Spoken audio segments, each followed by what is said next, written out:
자, 오늘은 세 번째 시간 매니지먼트에 관한 그 용어의 역사를 이어서 가도록 하겠습니다. 처음에 내 눈앞에 있어야 된다라고는 슈퍼바이징, 두 번째는 규정과 절차를 잘 지켜서 숙련됨을 요구하는 어드미니스트레이션, 그리고 이제 드디어 기업 경영에서 이제 완전한 그 지배적인 키워드로 쓰이고 있는 매니지먼트라고 하는 용어의 탄생에 관한 얘기를 하도록 하겠습니다. 요게 이제 디트로이트에 이제 본사를 둔 GM이라는 회사인데 브랜드가 많죠. 이게 이제 여러 개 있다 브랜드가 하는 것은 포드 시스템의 그 단품종 대량 생산, 그러니까 T 하나로 통일된 이 프로덕트와 이제 대척점에 있는 거죠. 여러 가지 브랜드가 있는 다양성을 이제 디트로이트에 본사를 둔 GM은 이제 출발부터 가지고 있었습니다. 근데 GM은 1908년 9월 달에 듀란트라는 사람이 설립을 했는데요. 이 날짜가 중요한 게 1908년 9월 16일과 아주 비슷한 시기에 이런 일이 일어나죠.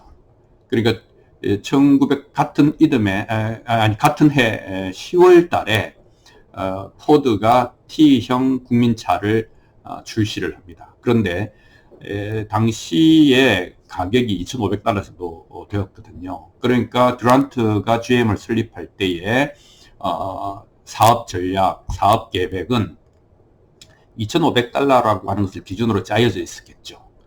그렇게 해서 이제 설립을 했는데 1903년에 시작해서 1908년에 T분 만에 A, B, C, D 다 실패하고 T분 만에 같은 해의 10월 13일 한 달 후에 T형 국민차가 출시되는데 그 가격이 뭐 $800대, 그러니까 $850라고 합니다. 그러니까 3분의 1 가격이죠. 그러니까 이제 모든 사업 계획이 엉망이 되지 않겠습니까? 그래서 이 GM이라고 하는 회사는 독특하게 설립했는데 바로 망하게 생긴 겁니다. 그래서 설립하자마자 이제 가장 극복하기 어려운 위기를 맞이하게 됩니다. 이게 이제 그 GM이 처한 현실이었죠. 그래서 이제 GM은 어떻게 하겠습니까? 이제 문을 닫지 않을 거면 뭐라도 해봐야 되지 않겠습니까? 뭐든 해봐야 되겠는데, 어떻게든 해봐야 되겠는데, 이런 생각을 한 거죠. 그래서 이제 출발부터 GM은 목표 지향적일 수밖에 없습니다. 이 목표 지향적이라는 것이 중요하시죠. 그러니까 그냥 열심히 하자가 아니라 이거 잘 해야 돼, 해내야 돼, 이런 이제 얘기를 할 수 있겠습니다. 그래서 이제 그 목표 지향적인 것의 구체적인 숫자는 2,500대 850이죠. 내가 지금 2,500의 원가 구조하에 사업을 짰는데 850의 벽을 어떻게 넘지? 이거 넘지 못하면 어차피 안 되는 건데 이제 이렇게 된 것이죠. 여기서 이 GM은 몸부림을 치겠죠. 어떻게든 해보려고. 그 과정에서 GM 웨이가 만들어졌다, 이렇게 이야기를 할 수 있겠습니다. 그런데 이 GM 웨이를 어드미니스트레이션과는 다른 용어가 필요했다는 것이죠. 그래서 GM 웨이 이제 뭐 모습들을 보면 어떤 몸부림을 쳤느냐. 이제 첫 번째는 그 환경을 정비합니다. 이 산업, 그 자동차 산업의 환경을 정비합니다. 이건 주로 이제 당시에는 로비 같은 걸 통해서 했죠. 그래서 이제 그때 당시에도 이제 경쟁자들이 있죠. 똑같이 이제 기계로 가는데 어떤 거는 전기차도 있고요. 어떤 거는 도시 전철도 있잖아요. 그리고 이제 이런 것들을 뭐 이 법적으로 예산 배정이나 이런 데서 배제하면서 이제 쳐내기 시작합니다. 그리고 철도를 깔기보다는 도로를 정설해 달라, 이렇게 이제 국가 예산도 그렇게 쓰도록 로비를 하고, 그리고 또 필요하다면 M&A를 해서 그냥 아예 없애버리고, 그렇게 해서 GM의 역사는 뭐 로비와 M&A의 역사다, 이렇게 이야기를 할 수도 있겠습니다. 이게 이제 포드가 생산 방식의 혁신을 통해서 생산성과 가격을 잡겠다라고 하는 것과는 다른 얘기잖아요. 단기간에 $2,500를 죽었다 깨어나도 $850로 만들 수는 없으니까 다른 짓을 한 것이죠. 이게 첫 번째고 환경정비. 이 표현이 옳은 표현인가는 모르겠습니다. 어쨌든 자기 사업에 도움되는 식으로 거시 환경을 바꾸어 나갔다 하는 게 첫 번째고요. 두 번째는 이 고객에 대해서 좀 공부를 하기 시작합니다. 연구를 하기 시작합니다. 뭐 절박하니까. 야, 고객이, 그러니까 포드의 고객 이해는 싸고 튼튼하면 된다잖아요. 근데 진짜 과연 그럴까? 예를 들면 사장도, 임원도, 팀장도, 팀원도 뭐 전부 T자의 국민차 싸고 튼튼해서 좋긴 한데 가격 말고 다른 요소가 있지 않을까? 사람인데 뭐 이런 생각을 하게 된 것이죠. 그래서 어떤 사람은 돈을 좀 더 주고서라도 좀 더 자기 지위에 맞는 차를 타고 싶다 이런 욕구가 있을 수 있잖아요. 이제 그렇게 해서 차별화라고 하는 개념이 생기기 시작합니다. 그리고 당연히 다양성이라고 하는 개념을 끌어들이게 됩니다.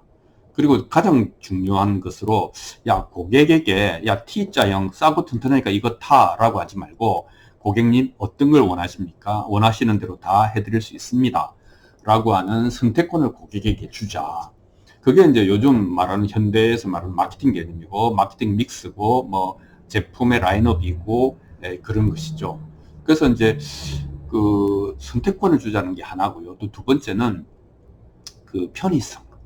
고객이 뭐 아무리 부자라도 한 번에 목돈을 딱 가지고 탁 현찰로 이제 차를 사는 건 쉽지 않으니까 그때 금융 패키지가 등장합니다. 이게 GM이 자동차 회사인데 그때부터 이제 리스라고 하는 금융 비즈니스를 하기 시작합니다. 그러니까 이것의 목적은 단장 목돈이 없는 이제 그 고객들에게 자동차를 먼저 구입하고 천천히 나누어 갚을 수 있도록 하는 것이죠. 그렇게 해서 GM은 이후 100년 동안 이 금융 부문이 굉장히 커집니다. 어마어마하게 커집니다.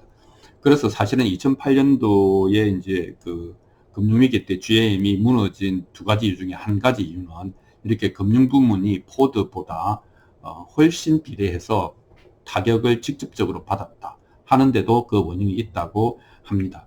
하지만 당시로서는 고객에게 선택권을 주고 고객을 금융적으로 편의롭게 해주고 그리고 차별화와 다양성을 제시하면서 완전히 그 국민형 T자와는 다른 신세계를 열어줍니다. 이게 이제 소비자들의 이제 굉장한 이제 반응을 이끌어내었다 이렇게 이야기할 수 있겠습니다. 그리고 이제 우리가 이제 외부 고객이면 내부 고객에 대한 얘기도 해야 되지 않습니까? 내부 고객은 아까 이런 식의 전략과 전술은 가보지 않은 길이잖아요. 게임의 법칙을 만들어내는 거잖아요. 그러니까 이거는 숙련의 문제가 아닌 겁니다. 그러니까 숙련을 위한 훈련의 문제가 아니고 생각하는 법, 어떤 문제를 해결하는 법에 대한 교육의 문제고 지성의 문제인 것이죠. 그렇게 해서 이제 학습, 공부하자. 그 다음에 누구나 다 각자가 전적인 솔루션을 가지고 있지 않기 때문에 서로 소통해야 된다. 소통할 뿐만 아니라 협력해야 된다. 그러면 서로 소통하고 협력하려면 서로 존중해줘야 된다. 이렇게 되는 것이죠. 그리고 머리가 말랑말랑하게 돌아가야 되고 근육 피로만 회복돼서는 안 되니까 단순한 노동의 재생산이 아니라 지성의 재생산을 위해서는 어떤 휴식이라든지 복지라든지 존중이라든지 이런 이제 문화적 코드가 들어가야 된다. 이렇게 이야기를 하는 것이죠. 아까 2008년 금융위기 때 포드는 살아남고 GM은 무너진 이후에 두 번째가 바로 이겁니다. 복지 중에서 GM은 2008년도 당시에도 퇴직한 노동조합원에 대해서도 그 의료보험을 지원하고 있었거든요. 그러니까 이제 그게 100년의 전통을 가진 GM 웨이라는 겁니다. 그래서 이제 그때 위기 때는 그게 약점이 됐지만 그 이전에는 직원들에게 엄청난 힘이 되었겠죠. 이게 이제 GM이 2,500달러 사업 계획으로 850달러를 넘어서기 위한 몸부림이었다. 이렇게 이야기를 할 수 있겠습니다. 결과는 어떻게 됐을까요? 결과는 그냥 1930년대 자동차 시장을 석권해버립니다. 정말로 석권해버립니다. 그래서 이제 포드 쪽에도 이제 그 대형 부서가 있을 거 아닙니까? 포드 쪽에서도 우리 이런 거 합시다. 다양성, 마케팅 믹스, 금융 패키지, 특히 이제 리스 합시다. 이렇게 했을 때에 포드가 그걸 강력하게 반대했다고 그럽니다. 포드는 이걸 되게 좋지 않게 본 것이죠. 없는 사람들 주머니를 터는 짓이다.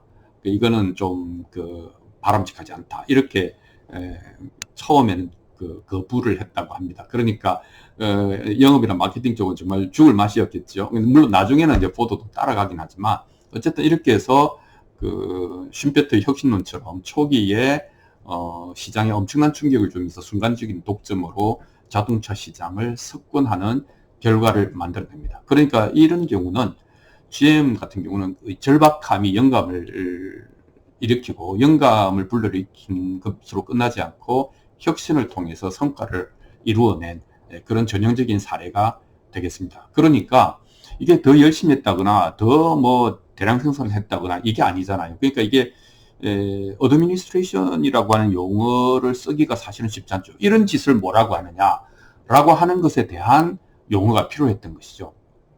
그래서 이제 1960년대, 1950년부터 이제 피터 드러크는 GM의 컨설턴트였는데, 이제 GM 웨이라고 하는 것을 이제 드러크는 MBO라고 하는 단어를 이제 얘기하기 시작합니다. 그래서 MBO는 Management by Objectives, 그죠? 목표를 가지고 경영하는 것이죠. 아까 이제 GM이 처음부터 위기에 봉착했던 것과 연결이 되는 것이죠.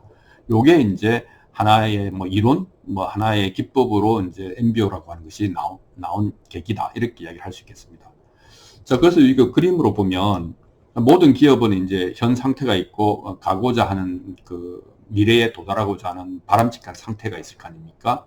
그런데 이제 어떻게 보면은 그 포디즘은 테일러의 과학적 관리법처럼 뭔가 직선이 있다고 믿는 거예요. 그래서 어떤 과학적으로 이런 인풋을 넣으면 이런 프로세스에서 반드시 이런 아웃풋이 나온다. 그래서 인풋대로 아웃풋을 예상할 수 있는 것이 사실은 관료제의 신뢰성과 안정성을 담보하는 것이거든요. 그러니까 이 관료제에서는 신뢰성이 성과의 신뢰성이 중요한데, 그런데 아까 이야기한 것처럼 지금 GM 입장에서는 아니 이 $850의 허들을 넘어서기 위해서라면 뭐 이렇게도 하고 뭐 이렇게도 하고 이렇게도 하고 과정은 잘 모르겠어. 근데 목표는 분명해. 이런 거잖아요. 그래서 이 바람직한 상태에 도달하기 위해서 그럼 뭘 하지? 어떻게 하지? 라고 하는 것에 제한을 둘 수가 없었다. 이렇게 이야기할 수 있겠습니다. 자, 그래서 이제 포드는 사이언스, 그죠? 인풋과 아웃풋 사이를 강력하게 연결하는 프로세스를 가지고 성과를 내는 이제 사이언스였다면, GM은, 뭐 하여튼 모르겠어. 하지만 절로 가고 싶어. 라고 하는 아트에 가까운 경영을 하게 됩니다. 그래서 이제, 그렇지만 그 아트도 완전히 뭐 주먹구구식은 아니고 이제 몇 가지 이제 그게 있죠. 첫 번째는 목표가 있어야 됩니다. 목표는 분명히 $850의 장벽을 넘어서는 것이죠. 근데 방법은 아직 잘 몰라. 안 해봤으니까. 이제 그래서 이게 매니지먼트라고 하는 용어의 탄생, 뭐 비화라고 할까요? 그러니까 이게 매니지 투라고 하는 그 영어 이제 뭐 하셨으니까 알겠지만은 이제 어찌어찌 해내다 이런 뜻이잖아요. 어찌어찌 해내다는 거예요. 그러니까 뭐 의도하거나 계획하거나 정교하게 설계된 게 아니고 하다 보니까 그렇게 된 거거든요. 그래서 그 스태그 2하고 뜻이 비슷합니다. 비틀거리면서 나아가는 거잖아요. 비틀비틀하면서. 그러니까 목표는 있는데 방법은 모르니까 목표 지향적으로 방향은 글로 가는데 이제 확실하게 그리로 간다라고 하는 길은 없는 거고 길을 만들어야 된다. 이렇게 된 거죠. 두 번째는 이게 또 과학이 아니잖아요. 그 과학의 핵심은 객관성과 재현 가능성인데 일정한 조건이면 반드시 일정한 결과가 나와야 되는데 이건 아트잖아요. 그러니까 이렇게 해서 저렇게 된 건데 왜 그렇게 됐는가를 뭐 후행적으로 설명할 수 있지만 선행적으로 반드시 이렇게 된다고 보장할 수는 없는 거죠. 그러니까 이게 재현 가능성이 또 높지는 않다. 이런 얘기를 할 수 있겠습니다. 그럼 이제 세 번째는 이제 GM 웨이가 왜 아트에 더 가까우냐? 왜냐면 아까 이야기한 좀 주어진 여건에서 뭐라도 해서 그 장벽을 돌파하는 장애물을 넘어가는 그런 거기 때문에 정해진 답은 없는 것이죠. 그래서 제약 조건이 있고 거기에 따라서 컨틴전시를 가져야 된다. 다양성과 상황에 적합한 행동을 해야 된다. 근데 그게 다른 효과를 갖고 옵니다. 뭐냐면 금기를 깨는 것이죠. 꼭 그래야만 한다는 법이 어디 있냐. 그렇게 해서 창조와 혁신의 어떤 계기가 되는 것이 이런 컨틴전시. 오히려 제약 조건이 혁신의 발판이 되는 그런 모습을 GM웨이가 실현했다라고 할 수 있겠습니다. 자, 그 다음에 그럼 GM웨이에서 또는 피터가 이야기한 MBO에서 키워드가 뭐냐 하는 걸 찾아보면 아까 목표, 두말할 것도 없이 목표죠. 목표가 없으면 어떤 힘도 생기지 않는 겁니다. 두 번째는 그거는 숙련공이 아니라 지식인이 필요한 것이죠. 문제를 이해하고 해결책을 강구할 수 있는 지식이 필요하고 소통이 필요하고 그 다음에 우리가 이제 이 사람을 경영 관리 감독할 때는 내가 해본 일이어야 되지 않습니까? 근데 지금 최초로 목표는 있는데 과정에 대해서는 블랙박스인 일이 생겨버린 거예요. 그러니까 그 개인의 일하는 개인의 자율을 허락하지 않으면, 허용하지 않으면 일이 안 되는 거예요. 그러니까 자율도 필요하고, 그 다음에 아까 말했듯이 누구도 혼자서 모든 솔루션을 갖고 있는 것은 아니기 때문에 서로 협력을 해야 된다. 요게 이제 키워드들이 되겠습니다. 그 다음에 이제 우리가 이제 통제하는 방식, 그건 뭐겠습니까? 과정을 통제할 수 없죠. 행동을 통제할 수도 없고, 절차를 통제할 수도 없고, 그런 건 없으니까. 다만, 결과로서 또는 성과로서 통제하고 평가할 수밖에 없는 이제 조직 문화가 만들어질 수밖에 없었다. 이렇게 이야기를 할 수 있겠습니다. 그러니까 이 문화라고 하는 것을 우리가 너무 소프트하게 보는데 사실은 하드웨어의 그림자 또는 하드웨어가 풍겨내는 냄새, 이렇게 볼 수 있거든요. 그래서 철저하게 목표 지향적인 경영 활동이 어찌됐건 성과나 성과 중심의 통제와 평가 문화를 만들어내었다. 이렇게 이야기를 할 수 있겠습니다. 그래서 이제 MBO가 이제 뭐 미션이 뭐냐, 그 다음에 그 미션을 어떻게 목표화할 거냐, 그 목표를 어떻게 수치화할 거냐, 그 KPI죠, 인디케이터죠. 그 다음에 그걸 달성하기 위해서 어떤 어프로치, 전략을 쓸 것이며, 그러기 위해서 어떠한 aligned, 하나의 방향으로 통일된 액션 아이템들을 쓸 거냐, 뭐 이런 식의 이 논리적인 체인이 만들어지게 된다. 이렇게 이야기할 수 있겠습니다. 그래서 이게 매니지먼트 바이 오브젝티브스라고 하는 것의 탄생하게 된 맥락이고 중요한 키워드고 그 다음에 경영 방식이다. 그리고 여기서 말하는 미션부터 목표, KPI, 액션 아이템까지의 그 정합성, 일관성, 논리적인 합일성, 이런 것들을 요구하는 것이 MBO다. 이렇게 이야기를 할 수 있겠습니다. 그게 단순한 숙련이 아니고 따져볼 수 있는 지적인 능력이 매우 중요하다. 이렇게 이야기를 하겠습니다. 자, 그래서 그렇다면 이 매니지먼트라고 하는 1950년대 중반, 1950년대 20세기 중반에 그 매니지먼트라고 하는 용어가 상징하는 슬로건이 뭐냐면 차별화되는 것이 좋다, 편한 것이 옳다, 이거잖아요. 고객에게 선택권과 편의성을 주자, 이거 아닙니까? 그래서 다양성과 편의성을 고객에게 주면 경쟁력이 된다. 그것이 요게 이제 매니지먼트가 지향하는 슬로건이다라고 이야기를 할 수 있겠습니다. 자, 그래서 네 가지 차원에서 매니지먼트가 어떤 생각에 기반한 것인지 보도록 하겠습니다. 자동차 산업의 형태는 이제 그 포드가 단품종 대량 생산이었다면 GM은 다품종 소량 생산이겠죠. 그래서 다품종 소량 생산 시스템은 아까 이야기한 GM이 그 M&A 중심으로 사업을 확장했다라고 하는 데서도 이제 상징될 수, 이렇게 우리가 이끌어낼 수 있는 방식이죠. 왜냐하면 M&A 공장은 뭐 한 군데 있는 게 아니고 여러 개 흩어져 있을 거 아닙니까? 그러니까 각자의 브랜드와 각자의 작은 생산 시스템이 특색을 가지고 고유성을 가지기 위해서는 다품종 소량 생산을 시스템화해야 된다. 그럼 그것이 뭐하고 연결되겠습니까? 다양성, 그죠? 그리고 지역적으로도 이렇게 펴져 있으면 또 편의성, 접근의 편의성, 뭐 이런 것과 관련이 될 수 있겠죠. 그래서 포디즘과는 정반대로 다품종 소량 생산 시스템을 가격 메리트를 초월하는 경쟁력으로 만들었다. 이렇게 이야기를 할 수 있겠습니다. 두 번째는 그렇다면 그들은 고객을 어떻게 이해했느냐. 아까 얘기한 대로 고객에게 그 선택권을 존중하면 고객은 우리에게 온다. 가격이 아니다. 가격만이 아니다. 이렇게 본 것이죠. 이제 그래서 라인업, 마케팅 믹스, 뭐 포피, 그러니까 뭐 프로덕트, 프레이스, 뭐 프로모션, 뭐 또 뭡니까? 뭐 등등 이렇게 해서 이 여러 가지 마케팅 믹스를 실행한 최초의 회사다. 이렇게 이야기를 할 수 있겠습니다.